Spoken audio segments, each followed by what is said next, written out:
Hey everyone, in this video we will be discussing about the London system from white's perspective, and more specifically the lines where black plays c5 and after knight f3 they go for this aggressive queen to b6 move here, hitting the pawn on b2, and usually how most players would react here as white when they get surprised.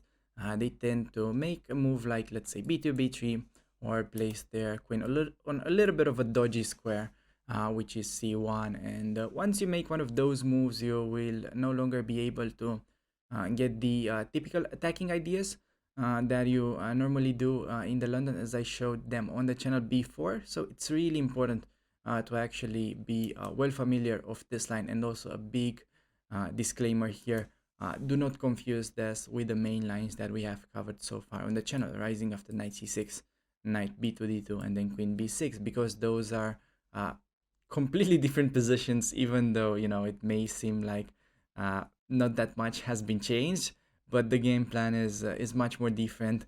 And this is a very kind of move by move line that we will be discussing about in this video, which is about the move queen b6. So to better understand this topic, I've picked a game played by the Dutch grandmaster Benjamin Bok, who is also Twitch streamer nowadays, so you can check out his Twitch channel. I will leave a link in the description. You can go ahead, say hi to him, and remind him of this game. He probably won't really remember it, as he played a pretty weaker opponent, but still the way he plays this game is super instructive, and it shows how you should be countering this very aggressive setup by black. So now the key thing is just to leave that pawn on b2 unprotected. Just leave it there, ignore the threat, but focus on development. And we do that by developing our knight to c3. And then here we're setting up a trap, because if black takes on b2, white is getting a winning position after the jump on b5. And knight a6 is really the only way to defend against the fork. And here we have a very strong move. We can play a3. And that is really an important move, as it's making sure that the queen will have no squares, and yeah, there's simply no way to escape. The only move that makes some sense for black in this position is to try and go for something like bishop to f5, hitting the pawn on c2, but then we can simply go for pawn takes on c5, and there's a huge threat of going knight f d4 on the next move, and black can take on c2 either way.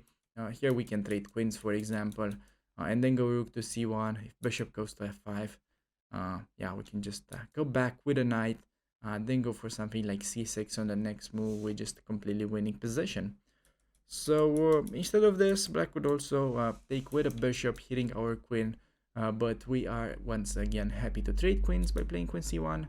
And after the queen trade, the bishop has to move, and we will be having again like very good position. After, let's say, something like bishop g6, we can advance with c6. We simply are winning, because black has problems with this pawns, with the knight, and also the fork on c7 is really tricky to deal with. So taking on b2 is definitely not something advisable, and this already will give black a lot of headaches once they go for this kind of tricky line. And after knight c3, I noticed that this take on b2 is the second most played move, so you have very good odds of getting a completely winning position right from the opening, as a lot of people have just captured that pawn on b2.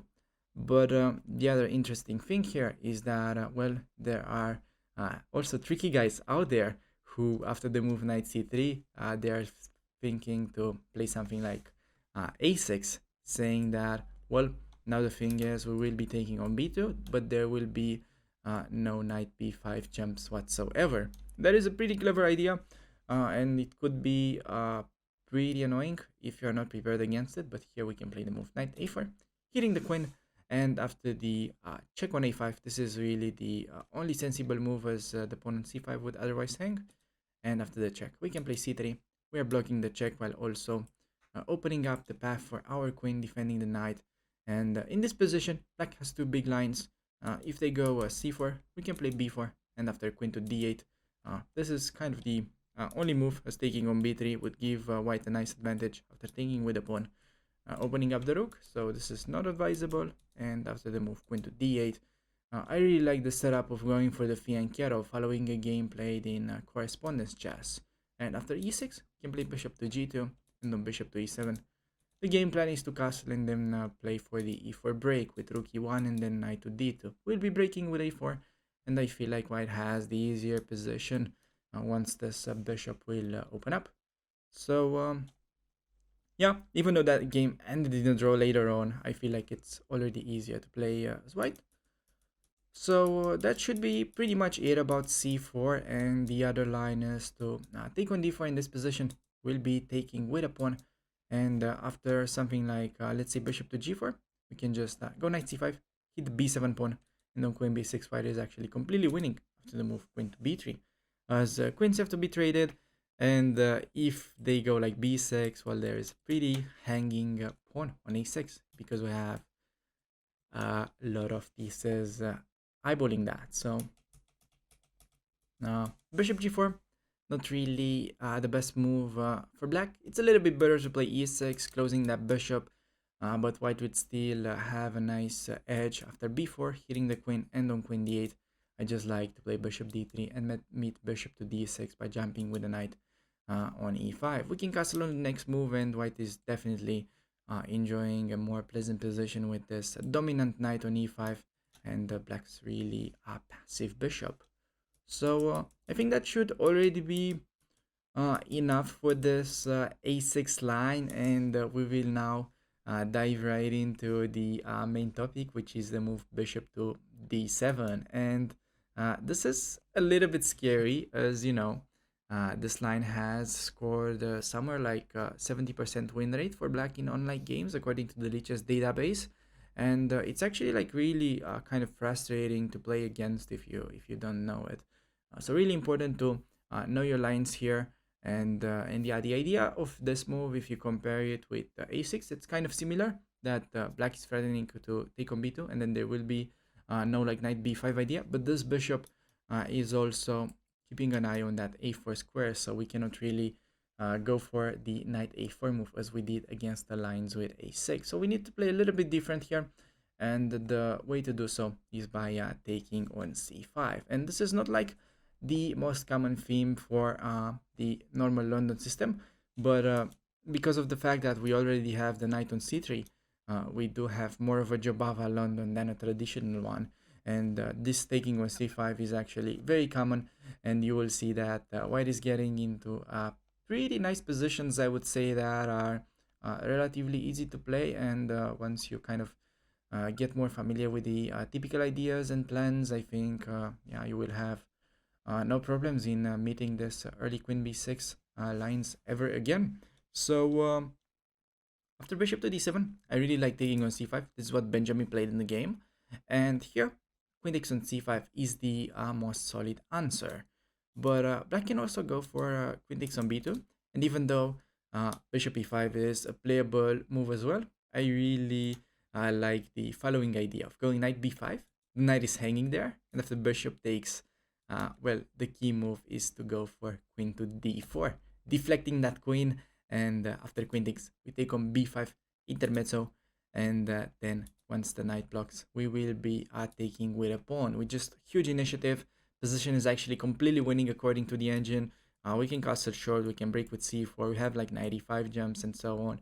With the two bishops, white just has a crashing position. Just imagine rook b1 and bishop d7 being a threat, and the pawn on b7 will simply collapse. So yeah, this is again really nice, this combo of going knight b5 in this position, followed by queen d4, can take by surprise a lot of your opponents, and the computer somehow finds the queen a3 move, and white has only a small edge, but again, I feel like most of your opponents will go for the queen trade, and you will be getting winning position. So in the game, after d takes on c5, Benjamin's opponent decided to take with a queen, and now we get into the typical positions for the Jobava London. White goes bishop to d3, which is really the main square for the bishop. I mean, this is really one of the most common setups. Just remember, you put this, you put your pieces in this way, and you castle, you break with a4, and yeah, I think you are already good to go. But make sure to stick to the video So you will, see how the game could potentially continue, because Benjamin did something pretty unusual that is actually very strong, and it's an idea that a lot of the players might be missing on. So black went for e6, just preparing to develop the dark squared bishop, and after castles, we have bishop to d6 in the game, trying to challenge white's f4 bishop. Bishop e7 is again something pretty common, which would have been met by e4, with a slightly better position for white. If d4, we have a very nice tactic here, just winning on the spot. You can pause the video, trying to find it on your own, because just white just wins on the spot here because of knight takes on d4. And in the first place, I was thinking, well, maybe knight e2 is a simple edge, hit the d4 pawn, then try to like reroute the knight to g3, and we have a nice kind of position. But yeah, we just have knight d4, which is much better. And the trick that I was missing at first is that after queen d4, there is the super strong knight b5. And yeah, we're threatening to 4 queen c7, and if bishop takes, we can take with a bishop, with a check, and then pick up black's queen. So this would be winning, and that's why d4 is a very bad move. It's better to take on e4, but still after like knight e4, bishop e4, the bishop is very active. Black should play bishop to c6, and then after queen e2, yeah, white has an easier position to play because we are slightly ahead in development, and I feel like white is having the long-term edge here with this pawn majority on the queen side. So I feel like white is slightly better. And now we will be going back to Benjamin's game that went the bishop to d6. And here, white can do many things. White can definitely take and play e4. That would be a bit of a minimalistic approach. I still kind of like it. I think it's maybe still slightly easier to play. But Benjamin decides to keep more pieces on the board. And he does so by playing the move bishop to g5, keeping an eye on the f6 knight. And here in the game, black went a6. Something that I ask myself here is, well, what if black just drops the bishop to e7, making sure that we will not double their pawns. Well, now we can still go for the same e4 break, and after pawn takes, knight takes, knight takes. Important to take on e7 first, then take the knight at the end of the line. And again, black could go something like bishop to c6. We will be playing queen e2 with the sort of equal positions that are slightly easier to play for white. And in the game, we do get the move a6. And now Benjamin breaks with e4, and his opponent does take. And now the critical moment of the game is on the board, and I highly advise you pause the video and try to think about what is the best way to recapture. And I'm pretty sure a lot of people may just go for the immediate, well, let's just take with a knight on e4, because we know bishops are better than knights, so we won't really allow black to take our bishop. And that is a pretty good idea, generally speaking. But the thing is here, if you take on e4 with a knight, then black can take, bishop takes, and now the pawn on b7 is hanging. Black can defend, and now we can go for this trick with bishop takes on b7, with the idea that, well, if they take, we can pick up the bishop, and we're up a pawn. But black can throw in this intermezzo with bishop takes on h2 check, and then take on b7. And the idea is to follow up with the knight c6, f6, and we have a pretty unclear position on the board. So this is not really the best way to fulfill your advantage, and it would actually be better to play what Benjamin did, and that is to take on e4 with the bishop. And I know I said we would be giving up the bishop, but that is kind of a misconception, as black cannot really take the bishop on e4. It's not like, he can take the bishop and we will have a normal position. If they take the bishop, we simply win a piece. That's really the tactical justification behind it. But in the London, it's quite a common idea. Like sometimes, even though, let's say, black does take our bishop, we won't win a piece in exchange, but we have like an active setup, and that is still a thing. And I think I will make a video on that on the future in the channel, because I just came up with this idea while recording this. So stay tuned for that. And here, after bishop takes on e4, black has a problem because the pawn on b7 is hanging, so they need to react against it. And well, I asked myself, why not bishop to c6, trying to trade that passive bishop Well, it turns out that black has problems with the bishop on d6 because it will just remain hanging after bishop to e3. And it turns out that white just wins here because after queen a5, important, do not take on d6 immediately because that will leave the bishop on e4 ampri, but take on c6 first with check, and then we can collect this bishop with a winning position. And the other thing that comes to mind here, and that was like probably better, uh, according to the engine at least, to play the move bishop to c8 and defend in a passive fashion. But still, white should be better after taking a knight a4. There are some pretty fun line here. For example, after queen c7, we can play c4, setting up a trap for black if they take. I mean, the bishop on d6 is hanging among other things, but there's also rook c1, and if they take, we can take on c8, and then yeah, the rook on h8 will hang, so white just wins. So after c4, black can try f5, but here the computer really likes to sacrifice the piece, and then on rook e1, check, king f8. There is queen d4, immediately waiting for white as rook g8 runs into knight b6, and here bishop c5 does not really help, as we can just take on a8, and now the black queen is under attack, so white just wins. And now we really come down to what black played in the game, and that is queen to c7 after bishop takes. And this allows Benjamin to go for this nice deflection that he did in the game, which is bishop takes on b7. Obvious point, queen takes, we take on d6, white wins. We're up a pawn, black's king is stuck in center. Let's say black can try to like, trade queens. Again, we can go for the trade with a winning position, but something that's even more annoying, I believe, to just keep the queens on the board, control this diagonal, keep the king in the center, and you can continue with like rook d1, knight e5 ideas, and white just wins. So yeah, in the game, rook a7 was played. Here my question is, well, why black does not take on h2 as we've seen in the previous line? And here the situation is different because the knight is still on f6. You think about the previous line that we've seen. The problem was that, well, here if we take with a knight, the problem was that there is this bishop takes on h2 move, and then, I mean, black has a very healthy structure on the king side and even has ideas to kick our bishop with f6. So now if we come back to the actual game, to this position, if black does go for bishop takes on h2, looks pretty similar, but we can take. And after queen takes, the big difference is that we can now take on f6. And after bishop takes, pawn takes, the knight joins the attack and white just has a completely winning position. Just think about the fact that something like f5 already allows the move queen d4, and black is just getting absolutely destroyed. Funny line here, if black castles, there's a mate in one with knight h6, and I just came up with that. So yeah, bishop takes on h2, not really working, so black had to just give up the pawn, play rook a7. And now it's really instructive to see how Benjamin converts this, because he got a winning position technically speaking, but it's still really important how to convert this to a full point.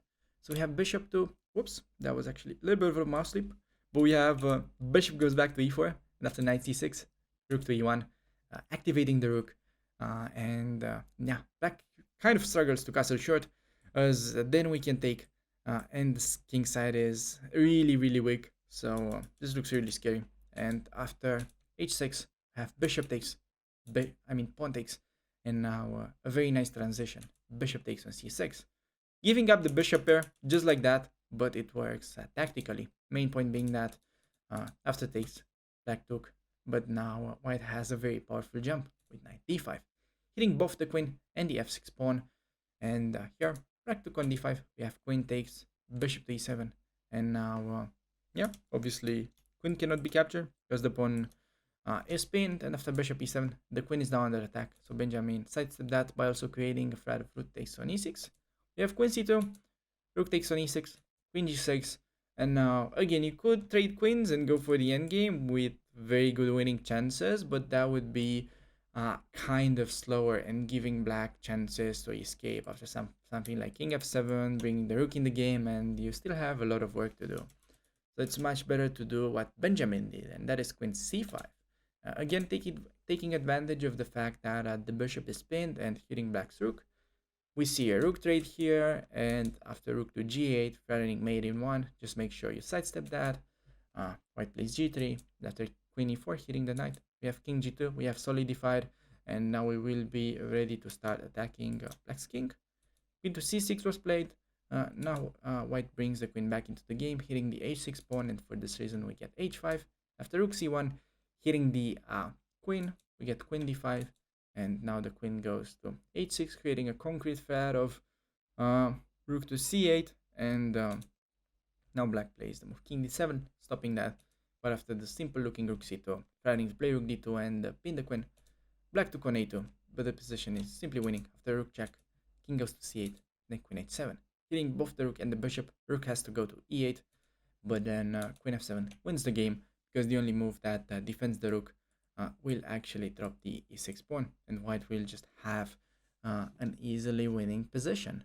So that is my take on the super aggressive queen b6 lines. I hope you guys enjoyed this video. If you feel like you learned anything new, make sure to subscribe to the channel so you'll get notified when I'll post my new video. And I'd like to thank you for watching, and I'll see you around on the channel. Take care.